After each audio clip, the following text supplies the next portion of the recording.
All right, plenty to get across, as I said. Let's bring in my panel. Host of Weekends on 2GB, Michael McLaren, Sky News senior reporter Caroline Marcus, both coming to me from Sydney.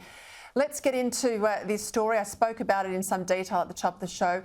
The pay rise, Michael, for the aged care sector, a whopping 15% across the board. 250,000 staff will see this boost. It'll cost the budget $11 billion. But I might add, as emotionally as we all feel about aged care workers, these are not government employees. They work in the private sector. The money goes to the employers. No guarantees it's going to be paid to the staff. And I think it's a terrible precedent for federal taxpayers not to be paying for government employees, but be paying for private staff. What do you think?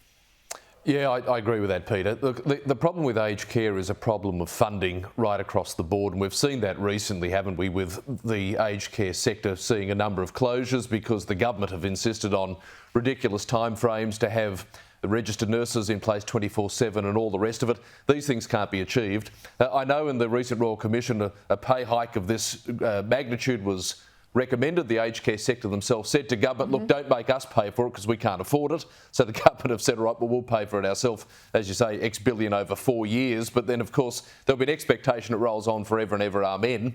It just adds just adds no doubt, doesn't it, to this notion of a structural deficit being baked into our overall economic budget going forward. You know, Australia is not in a position, as noble as the cause is, to have taxpayers prop up private sector wages.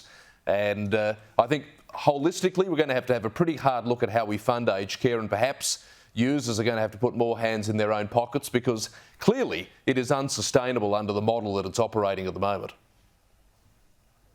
Fix the system. Don't do a band-aid like this, because you're absolutely right. The moment that money is not in the budget, let's say it's withdrawn in the forward estimate at the end of the 4-year period, then these businesses are still going to have to get that gap picked up, that $10,000 to $15,000 that the government's tipped in now.